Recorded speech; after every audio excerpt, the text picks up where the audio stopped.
बिस्मिल्लाहिर्रहमानिर्रहीम। अस्सलाम वालेकुम। आप देख रहे हैं हालात। मैं हुसैन चौधरी।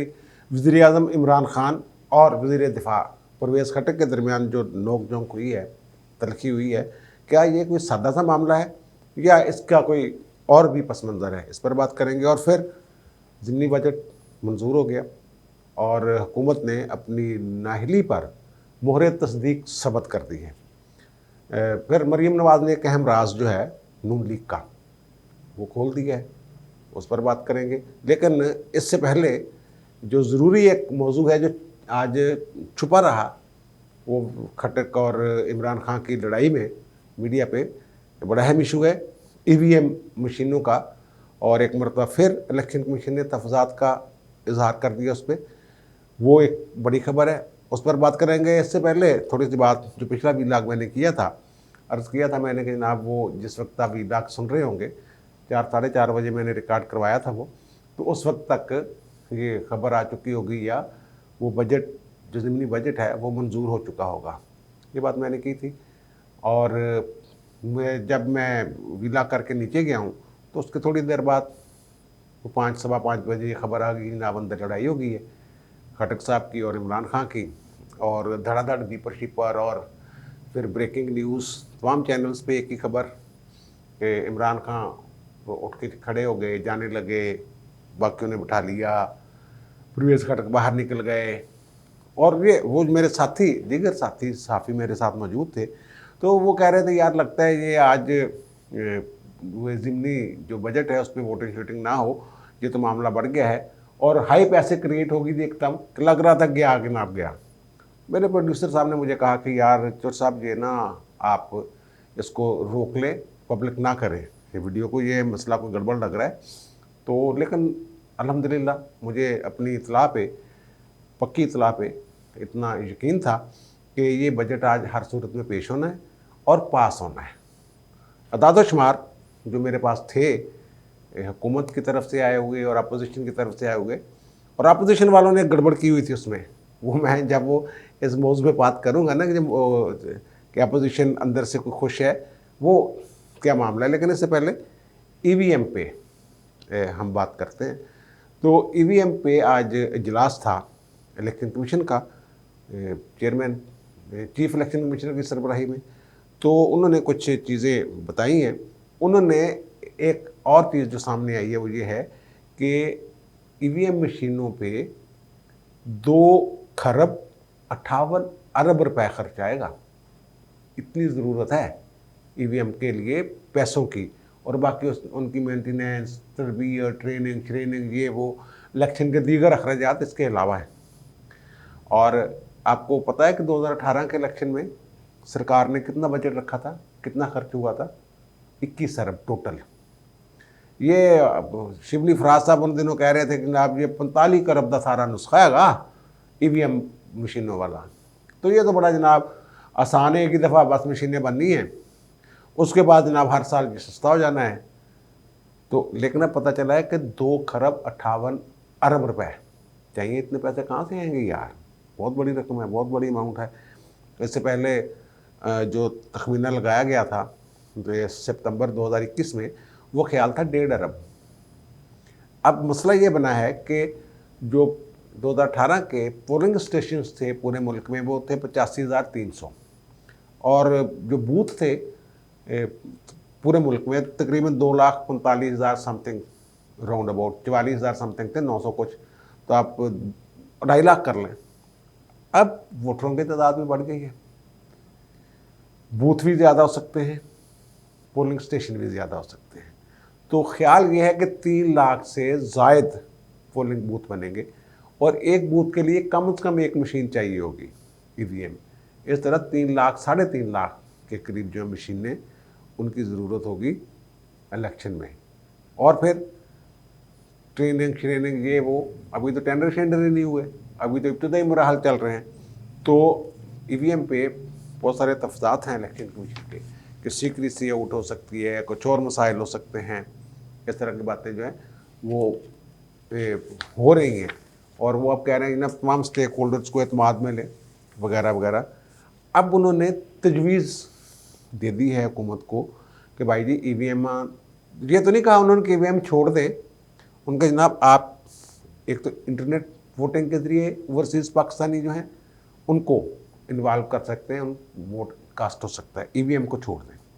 दूसरा उन्होंने कहा कि पोस्टल बैलेटिंग, माजी में डाक के ज़रिए कानून मौजूद है कि अगर कोई बंदा इलेक्शन ड्यूटी पे है या कहीं और है तो वो पोस्टल बैलेट के ज़रिए अपने हल्के में वोट भेज सकता है। बाद में गिनती होती थी, जो पोस्टल बैलेट थे उनकी जब गिनती मतलब दूसरे दिन उनकी भी गिनती होती थी, वो कोई 15, 20, 30, 40 ऐसे निकलते होते थे। और फिर ऑनलाइन वोटिंग, एम्बेसियों में लोग जाएं और वो अपने हल्के में वहाँ से ऑनलाइन वोट कर लें, ये एक तजवीज़ दी है। और उन्होंने एक इलेक्ट्रॉनिक पोस्टल बैलेट वोटिंग, एक ये चौथी तजवीज़ है, ये कर लें। या फिर उन्होंने ये भी कहा है कि जनाब आप कोई मुकर्रर कर दें उनका कोटा, जैसे कि एक तजवीज़ असम्बली में भी आई थी कि ओवरसीज़ पाकिस्तानियों को कोटा मुकर्रर कर दें, वो अपना आके वो जहाँ भी होंगे वोट अपना कास्ट कर लेंगे। ईवीएम के हवाले से ये कहा जा रहा है कि यार ये मुश्किल काम है, अगर फौरी इलेक्शन हो जाते हैं और इलेक्शन की तरफ मामला चला जाता है तो फिर क्या होगा, फिर तो ईवीएम वाला मामला बीच में रहेगा। आज बाबर मान साहब ने प्रेस कॉन्फ्रेंस करवाई है और उन्होंने कहा है कि जनाब ईवीएम के ज़रिए 2005 साल ये पूरे करेंगे और फिर ईवीएम के ज़रिए जो ओवरसीज़ पाकिस्तानी हैं उनको भी हम हक दे रहे हैं, वो वोट डालेंगे अगले 5 साल फिर हमारे, यानी 2028 तक वो हुकूमत बना के बैठे हुए। ये बाबर अवान साहब ने फरमाया है।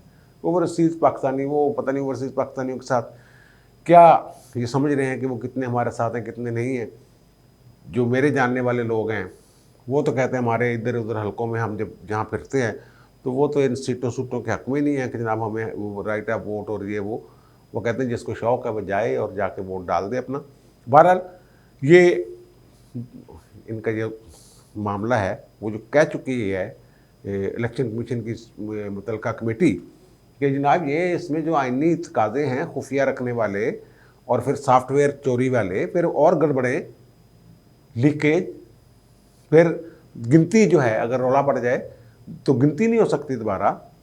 या फिर अगर जैसे लाहौर हाई कोर्ट में हो रहा है कि वोट वो देते हैं अपने थंब इम्प्रेशन के ज़रिए और फिर वो खुल जाता है और फिर वो एक बैलेट पेपर भी निकलता है जिसे वो डब्बे में डाल देते हैं, ये भी एक सिस्टम हो सकता है। लेकिन ईवीएम में वो कुछ मेरा ख्याल है कि 3-4 हिस्से हैं उसके ईवीएम के, कुछ तरह की बात भी सुनने में आई है।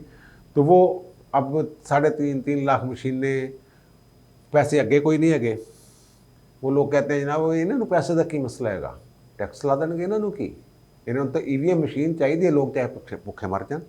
ये देखें जो ज़िमनी बजट है वो 350 अरब के नए टैक्सेस वगैरह लगे हैं, इस तरह की बात है। तो पूरे मुल्क में रौला पड़ा हुआ है ये वो, इनको ईवीएम की पड़ी हुई है। 258 अरब जो है वो जनाब उस पर इन्होंने खर्च कर देने, खर्च अगर मौका मिलता है तो मुझे लग रहा है कि ये थोड़ी सी इसमें ईवीएम वाले मामले में इलेक्शन जो है, मुझे ये लग रहा है कि अगला इलेक्शन ईवीएम के ज़रिए होना जो है वो थोड़ा सा मुश्किल है। और फिर अब बात जो ज़िमनी बजट पास हो गया है तो इमरान खान साहब की आज काफ़ी क्लास हुई है, तो कहते हैं मुबैना तौर पर कि नूर आलम वगैरह वो तो हर पार्टी इजलास में वो अपनी तकरीर करते हैं, तनकीद करते हैं। लेकिन आज जो हुआ है ये आपके जो वज़ीर दिफा हैं परवेज़ खटक साहब, उन्होंने को पुराने गुस्से भी ने, ठीक है ना। केपी में उन्होंने हुकूमत की 5 साल बतौर वज़ीर आला, फिर 2018 के इलेक्शन में वहाँ से पीटीआई जीती। वो कहते हैं मेरी वजह से जीती, मेरी कारकर्दगी है जिसकी वजह से पीटीआई केपी में वो हुकूमत बना गई। लेकिन इन्होंने कहा नहीं मैं तो वज़ीर आला नहीं, मैंने तो आसमान बजदार टाइप को बंदा चाहिए था, उनको वफाक में बुला लिया। फिर उनकी ख्वाहिश थी मुझे को वज़ीर दाखिला वगैरह बना दो, उनका नहीं तेनों दफा दा वज़ीर बनाना, तो बड़ा तकड़ा आदमी है।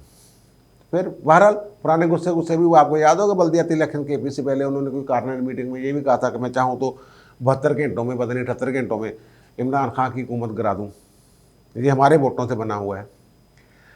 आज उन्होंने मुबैना तौर पे देखें, ये बजट से मुतल्लक इजलास था, स्ट्रेटजी ये बनानी थी कि कैसे वोट पूरे रख रहे हैं, लेकिन वहाँ खट्टर साहब अपने सूबे का मसला लेके बैठ गए। वहाँ अगर अपने मुल्क सूबे की बिजली और गैस की बात कर रहे हैं वो, कि पैदा हम कर रहे हैं बिजली और गैस, लेकिन हमारे सूबे को गैस और बिजली मिल नहीं रही, जो भी है, और हमने आपको वज़ीर आज़म मुंतखब किया है, अगर आप ऐसा नहीं करेंगे, हमारे मसाइल हल नहीं करेंगे, तो फिर हम आपको वोट नहीं दे सकेंगे। यही बात की है ना उन्होंने, जो मुबैना तौर पे बाहर आई है। और उन्होंने बाहर आके साफ़ियों से बात करते हुए ये तस्लीम किया है कि मैंने गैस की बात की थी, लड़ाई शड़ाई नहीं की मैंने कोई, मैंने तो बड़े अदब से दरख्वास्त की है, और ये हमारे पार्टी का अंदरूनी मामला है, ये बात की। वहाँ ऐसे मौके पे कि जब एक एक बंदे की ज़रूरत है, खान साहब को हमदर्दियों की ज़रूरत है, हमायत की ज़रूरत है, उस वक्त एक बंदा अपने सूबे का मसला, अपने हल्के का मसला लेके बैठ जाता है कि जनाब ये पहले कर लें, ये कर लें, वो कर लें। तो इसका क्या मतलब है? खान साहब ने सही पकड़ा। खान साहब ने कहा जनाब आप सबके सामने मुझे ब्लैकमेल कर रहे हैं, मैं ब्लैकमेल नहीं हूँगा। वो तो उनकी पुरानी याद, ब्लैकमेल नहीं हूँगा। फिर वो जनाब कहते हैं कि वज़ीर आज़म साहब उठ के खड़े हो गए, बाकी वज़ीरों ने पढ़ा बैठो बैठो बैठो, कोई गल नहीं, बैठो बैठो। और हमाद अज़हर साहब ने कुछ बात करने की कोशिश की परवेज़ खट्टर साहब से, उन्होंने कहा तू चुप कर यार, मैं वज़ीर आज़म से बात कर रहा हूँ। फिर वो बाहर निकल गए। अब परवेज़ खट्टर साहब कहते हैं मैं तो सिगरेट पीने गया था बाहर, मैं सिगरेट पीता हूँ, मैं सिगरेट पीने चला गया था। तो खान साहब ने ये भी कहा कि अगर आपको मेरी हुकूमत पसंद नहीं तो फिर मैं किसी, अगर आप मुझ पर एतबार नहीं कर रहे तो आप, मैं किसी और को हुकूमत दे देता हूँ। अपोजिशन की भी बात हुई, सुना कि वहाँ के अपोजिशन को दे देता हूँ, इस तरह की कोई अंदर हुई है। और अब बाहर निकल के उन्होंने कोई उसको कोशिश की है कि काबू चाबू करें बाहर मीडिया को। मीडिया ने तो बड़ी हाइप क्रिएट कर दी थी, फिर उन्होंने मीडिया से बात की परवेज़ खट्टर साहब ने कि ऐसा नहीं हुआ, ऐसे हुआ था, तो वो तो अंदरूनी बात थी। तो मैं तो एतमाद करता हूँ मुकम्मल वज़ीर आज़म पे, मैं सोच भी नहीं सकता, कोई फार्मर ब्लॉक ना बना रहा हूँ ना बनने दूंगा। इस तरह की बातें उन्होंने की हैं। और फिर कुछ मीडिया ग्रुप्स पे इल्ज़ाम के उनको, उनके हाथ मौका लग गया है, इस तरह पीटीआई वाले जैसे करते हैं। इन्हें अंदर कुछ भी नहीं से इन्होंने हवा खड़ा कर देता और ये कर देता। अब इसमें इशू ये है कि परवेज़ खट्टर साहब कौन है? वो वज़ीर दिफा है।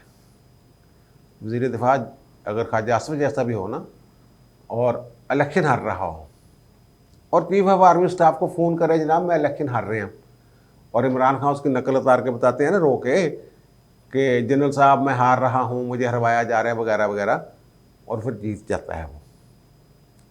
तो परवेज़ खट्टर साहब भी, वो तो एक पेज में बहुत जन के ऊपर दूसरे तीसरे नंबर पे उनका नंबर आता है परवेज़ खट्टर साहब का।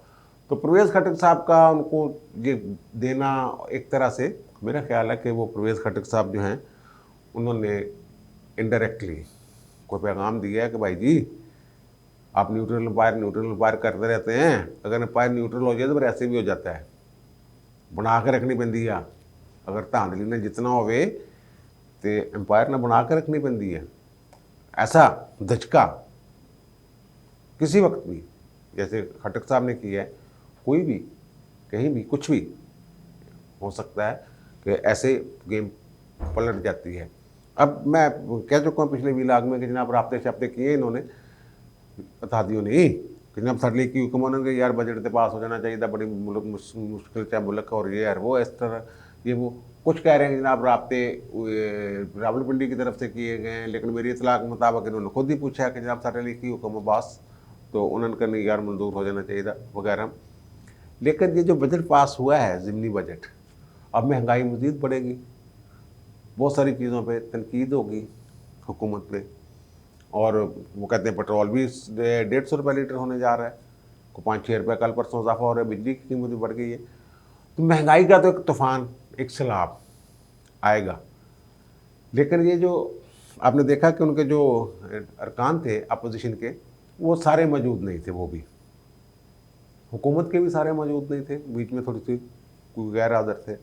लेकिन अपोजिशन जो है अब वो बात कहेंगे नहीं, क्योंकि ये अवाम में उनकी सुबकी हो सकती है। अपोजिशन वाले अगर ये बात करें और अवाम उंगलियां उठा सकते हैं उन पर, जनाब आप ये सोचते हैं अपोजिशन वाले भी ये चाहते थे कि ये बिल पास हो जाए।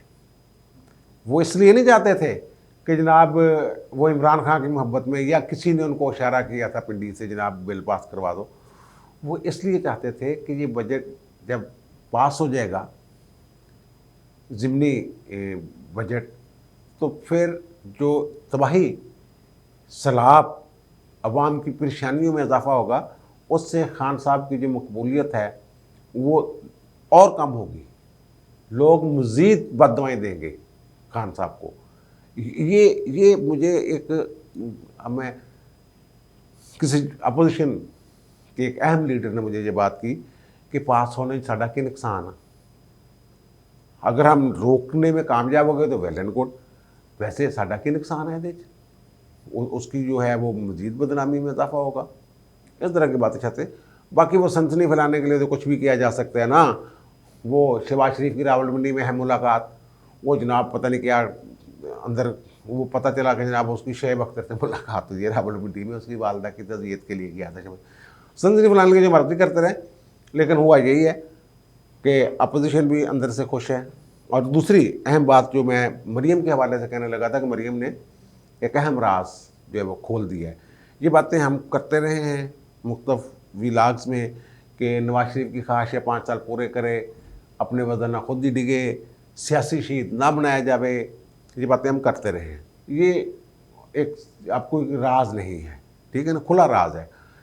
आज मरीम नवाज़ बिलाल यासिन की इयादत के लिए गई उनके घर, तो वहाँ उनकी सारा मीडिया से बात हुई, तो उन्होंने वहाँ कहा है कि मैं चाहती थी कि ये 5 साल पूरे करें, लेकिन अब जुल्म इस हद तक बढ़ गया है इसका, अवाम इस हद तक तंग आ गए हैं कि अब मैं चाहती हूँ कि जो भी तरीका हो इमरान खान से जान छुड़ाई जाए, इसको घर भेजें। यानी अब वो उस स्ट्रेटजी या उस तरीक़ाकार की तरफ महव सफ़र है नून लीग। मरीम का मतलब जो कह रही है नवाज शरीफ भी वही कह रहा है, नवाज शरीफ भी यही कहते थे कि 5 साल पूरे करन दे यार, देखी जाएगी, लोगों का विचार लेते जावे, इनू बड़े चावां दे नाल लैके आए सी। तो मरीम भी ज़ाहिर है यही कहती थी। तो ये अब उन्होंने कहा कि हम चाहते हैं कि इससे जल्द से जल्द जान छड़ाई जाए। और फिर इमरान खान साहब के साथ जो हुआ है आज उनकी पार्टी ने जो किया है, तो उस पर भी मरीम ने एक ट्वीट किया है कि जनाब जो उनके साथ सलूक हो रहा है वज़ीर आज़म के ख़िलाफ़, एक साजिशी और ज़ालिम शख्स का यही अंजाम होता है वगैरह वगैरह, अल्लाह का निज़ाम है जिससे दुनिया चलती है। चंद दिन की वज़ारत उज़्मा की खातर जराइम से अपने हाथ रंग लेना और निशान इबरत बन जाना घाटे का सौदा है। और ये तो अभी शुरुआत है। ये बात ठीक है। मेरे इत्तला मुताबिक 56 के करीब लोग हैं ऐसे PTI के जो राब्ते कर रहे हैं दीगर जमातों से कि जनाब हमें कुछ, अगर अगले इलेक्शन में हमें कोई टिकट शिकट का वादा कर लें तो हम कर लेंगे। अब मरीम जो कह रही हैं, मरीम ये कह रही हैं कि जनाब कोई भी तरीका, यानी अदम एतमाद, पहले तो ये लॉन्ग मार्च और इस्तीफ़ों की तरफ जा रहे थे ना, और वो मकसद यही था कि 5 साल पूरे हो जाएं। अब मरीम नवाज़ कह रही हैं कि जल्दी, तो इसका मतलब ये है कि अदम एतमाद की तरफ बात जाएगी। और पिछले व्लॉग में कहा था मैंने कि ये बजट पास होने का मतलब ये नहीं है कि जनाब बड़ी मजबूत है, आपस में जुड़े हुए हैं PTI के लोग। मैंने उस वक्त कहा था ये बजट मंजूर हो जाएगा, लेकिन ये चीज़ सामने आ जाएगी कि ये मजबूत इकट्ठे नहीं है, बीच में फूट है, और वो खुल के चीज़ सामने आ गई। फूट वाली भी सारी गड़बड़ जो भी अंदर हुई है और दीगर लोगों के राब्तों की बात जो है वो भी अब चल पड़ी है, खुल गई है। और फिर मैं ये फिर कह रहा हूँ बड़े दावे के साथ कि 50 से ऊपर तकरीबन 56 के करीब लोग हैं। वो कुछ लोग 8 लोगों के एक ग्रुप से रब्ता नून लीग का, कोई 8-10 का किसी और ग्रुप से रब्ता, इस तरह मिल मिला के कुछ पीपल्स पार्टी के साथ रब्ते, 56 लोगों के रब्ते हैं। और अगर उनके साथ कोई वादा कर लिया जाता है, जैसे कि नवाज शरीफ कहते हैं कि नहीं करना वादा टिकट शिकट का, लेकिन अगर कर लिया जाता है तो फिर जो वज़ीर दिफा ने कहा था परवेज़ खटक ने कि 72 या 78 घंटों में मैं गिरा दूंगा इसकी हुकूमत, मैं चाहूँ तो फिर 72-78 घंटों में वो जब ये शुरू करेंगे तो गिरा देंगे। मेरे ख्याल 25 के बाद माहौल और गर्म होगा। खान साहब के लिए आज परेशानी का दिन था, अगरचे वो कामयाब हुए हैं बजट मंजूर करवाने में, ज़िमनी बजट, लेकिन वो मैं ये कह रहा हूँ कि उन्होंने अपनी नहली ते एक मोहरे तस्दीक सबत की है और अगे जाके इन्हों का बड़ा नुकसान होएगा। अब मुझे दीजिए इजाज़त, इंशाल्लाह दोबारा मुलाकात होती है नए भी लाख के साथ। अल्लाह हाफ़िज़।